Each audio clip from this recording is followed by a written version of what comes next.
Иногда таджики удивляют своей изобретательностью. Досмотрите это видео до конца, и вы узнаете факты и подробности того, что удивило даже правоохранительные органы. Подписывайтесь на наши обновления и точно будете в курсе всего самого актуального. Житель города Турсунзаде подозревается в мошенничестве. Мужчина покупал якобы у людей грузовики, а один грузовик просто утилизировал.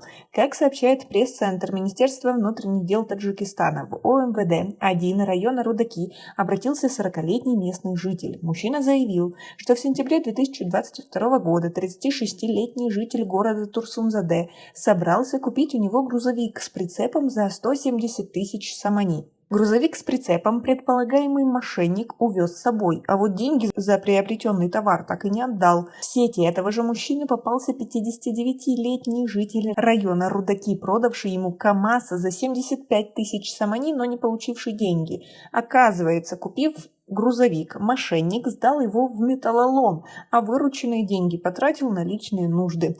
По указанным фактам проводится расследование, сообщает правоохранительное ведомство. Как вы относитесь к такой ситуации? Ведь до этого еще стоит додуматься. И, возможно, вы встречали этого мошенника. Свои ответы напишите нам, пожалуйста, в комментарии.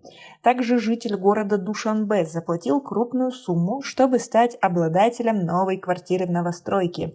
Однако прошло уже 2 года, но нет ни квартиры, ни денег.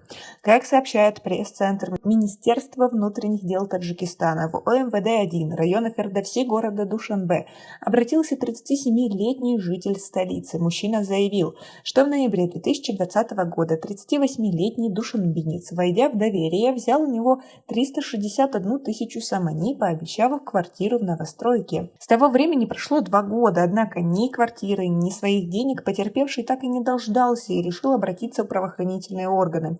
По данному факту проводится соответствующее расследование, сообщили в пресс-центре правоохранительного ведомства.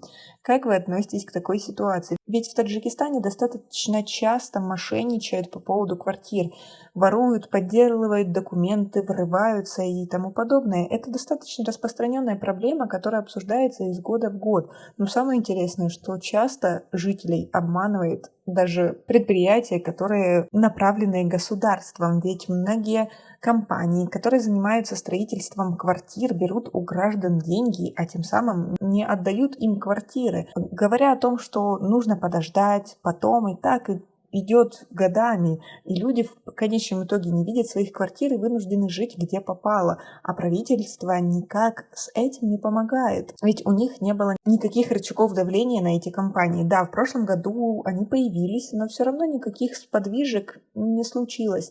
Как мошенничали с квартирами, так и продолжают. Свое мнение по поводу всего этого и как должно реагировать правительство и помогать таджикам, напишите нам, пожалуйста, в комментарии. У нас пока на этом все. Оцените наше видео подпиской и лайком. До скорой встречи!